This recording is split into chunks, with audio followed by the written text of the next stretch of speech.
I will tell you ahead of time, an absolute guarantee that this bill passes. There's no drama. All of it is totally, utterly fake. There's a 0% chance it doesn't pass. And you wanna know why? Because it has giant tax cuts for the rich and huge subsidies for corporations. On this vote, the yeas are 50, the nays are 50. The Senate being evenly divided, the Vice President votes in the affirmative. The bill as amended is passed. Well, the Senate managed to pass a bill that will add trillions of dollars to our national debt. Now that bill, which is of course dubbed the Big Beautiful Bill, will head over to the House, where it will no doubt face some obstacles. But make no mistake about it, it's very likely that this bill will pass in Congress and eventually get signed by Trump. The question is, what will the final bill look like? For now, let's actually break down what remained in the Senate version of the bill, what was added to the bill, and what got cut from the legislation. First, we should note that the bill did pass 51-50 with Vice President JD Vance casting the tie-breaking vote. 3 Republican senators voted against the legislation, including Susan Collins, Tom Tillis, and Rand Paul. Now, every single Democratic senator voted against the bill, and Vice President JD Vance summed up his thoughts on the legislation as follows: the thing that will bankrupt this country more than any other policy is tax cuts for the rich. I'm kidding, he didn't say that. Of course he didn't say that. Is flooding the country with illegal immigration and then giving those migrants generous benefits. Right, that's what's bankrupting the country, sure. Everything else, the Congressional Budget Office score, the proper baseline, the minutia, Cenk, of the Medicaid policy is immaterial compared to the ICE money and immigration enforcement provisions. In fact, the Trump administration is about to spend $450 million a year on one immigration detention facility or immigrant detention facility. We're gonna get to that later in the show. But here's how Rand Paul explained his decision to oppose this bill in the Senate. In deciding whether to vote for the big, not so beautiful bill, I've asked a very specific question. Will the deficit be more or less next year? The answer, without question, is this bill will grow the deficit. And according to the Congressional Budget Office, the minutia that JD Vance was referring to, the bill would add $3.3 trillion to the debt over the next decade and cut almost $1 trillion from Medicaid. Oh, thank God. Let's cut money, cut funding for programs that help the needy so we can give bigger tax cuts and tax breaks to businesses and to the wealthy. And it would also cause almost 12 million more Americans to be uninsured by 2034 as a result of those Medicaid cuts. Now, some Republican senators had concerns about the Medicaid cuts, so there was a provision added to win over some of the holdovers. The bill now provides a $25 billion fund for rural hospitals in order to help absorb the impact of the Medicaid cuts. But make no mistake about it, $1.1 trillion cut for Medicaid obviously is gonna impact a lot of Americans. The bill also provides $200 billion for immigration enforcement and border security, and an additional $150 billion for military spending. Yeah, all right, so let's talk about all the people who are full of crap. So let's start with Ron Johnson and Josh Hawley. 2 people who pretended to have issues with the bill. They're like, oh, I really want to protect Medicaid. Hey, Josh Hawley, you just voted for over $1 trillion in cuts for Medicaid. You just voted to kick off 12 million people from Medicaid. So a very tall glass of shut up juice for you when you pretend to be a populist and pretend to care about the average guy. Your votes are the only thing that matters. You could run your mouth all day long, but at the end of the day, you did this. And by the way, I don't believe you that you even care. Yeah, I'm right? There with you at this point. I think all you're doing is marketing, like, oh golly gee, I didn't want to cut Medicaid. Oh, look at this, somebody forcing my hand to sign yes. No, you voluntarily did that because you don't care. At the end of the day, all you want is a goddamn tax cut. That's exactly right. And Ron Johnson, oh my God, it's gonna add so much to the debt. Well, now it's gonna add even more to the debt than when you first started complaining about it. So what made you change your mind? Nothing. You were always gonna vote for tax cuts for the rich. You guys are all a bunch of frauds. So Rand Paul, Tom Tillis, and Susan Collins at least voted no. So they get a tiny bit of partial credit for that. But here's why I'm saying partial, because literally every time, I've now done this just like a dozen times, when Republicans come in and they have a fake fight, and then it gets down to just 1 or 2 votes every single time. So why do they do that? Because they only need 50. They don't need anything more than that. So what they do is they release the votes.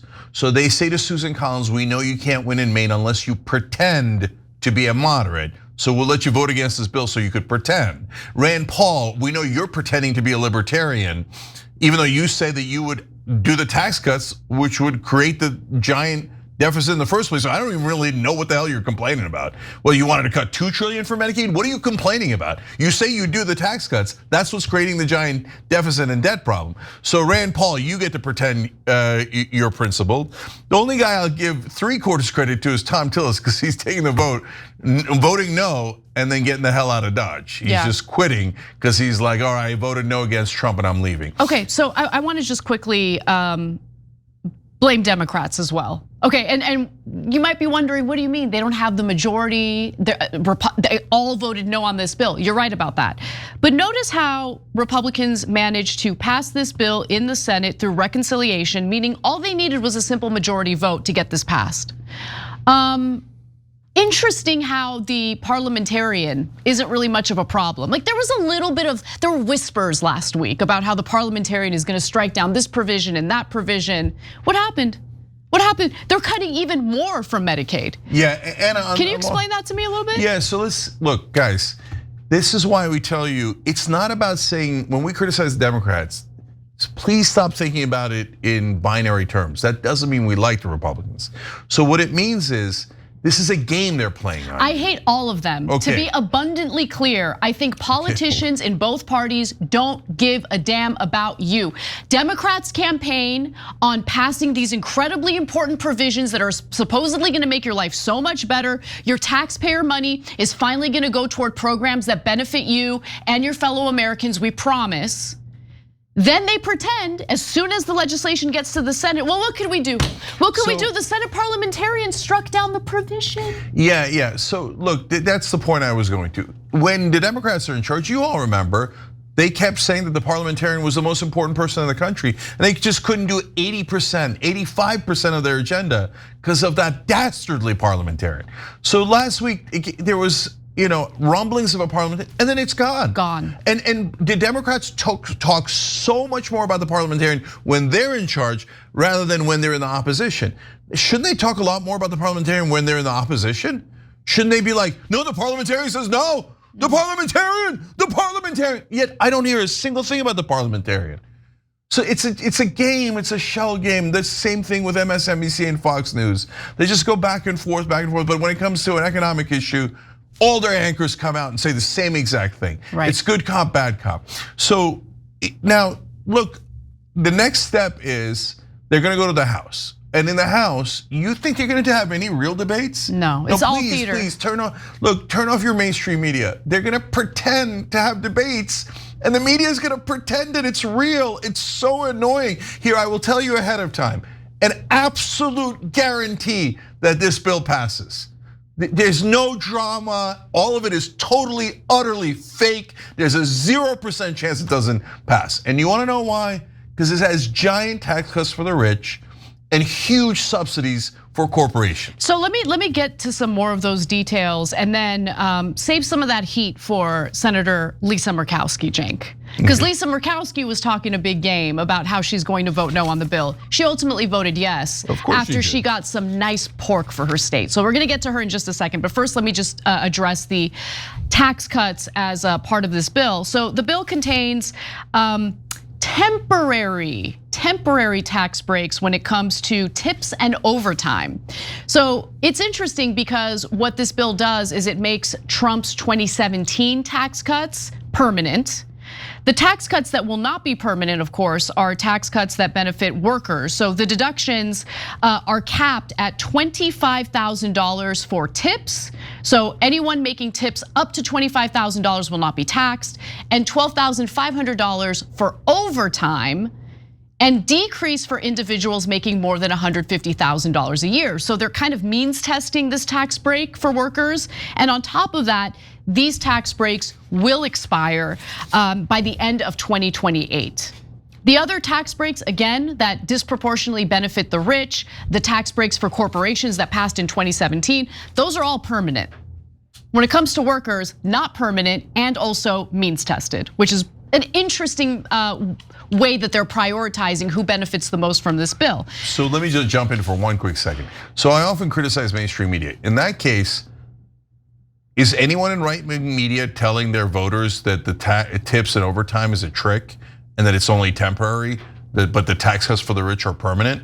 My guess is that zero right-wing media shows are saying that, zero. The bill also gives seniors a deduction for Social Security benefits. Social Security benefits are taxed, so there is a bit of a break here, although those tax breaks also expire in 2028. And the bill, again, permanently extends the 2017 tax cuts from Trump's original legislation. So when you put all of those tax policies together, according to analysis by the Urban Brookings Tax Policy Center, a person making $217,000 or more annually would receive about a $12,500 tax cut on average under the Senate version of this bill. But a person making $35,000 or less would see only about $150 average tax cut. So again, like, it's clear who this benefits the most, and it's not ordinary working class Americans. The last I saw, Anna, the top 1% are getting over a $62,000 tax break every single year. I mean, as they should. How else would they trickle on us, Cenk? Yeah, I mean, they got to save up for the trickling. So $62,000 a year extra for the richest people in the country because they're worried about the debt? Do you see what a joke Republican politicians are? They're 100% lying, and all of the media goes along as if it isn't a lie. So let's get to Lisa Murkowski, because this is amazing. So Lisa Murkowski is one of the so-called moderate Republican senators who was not planning to vote in favor of this bill, according to everything she was saying publicly. Well, she caved, she ended up voting yes, and apparently there was quite a bit of pork included in the bill specifically for her state of Alaska. And look, on one hand, she's elected to represent the people of Alaska, so she should fight to see what she could get on behalf of her constituents. However, obviously this bill is disastrous, and an hour ago, literally an hour before we came on air, she tweeted about how she thinks this is an awful process, it's an awful bill.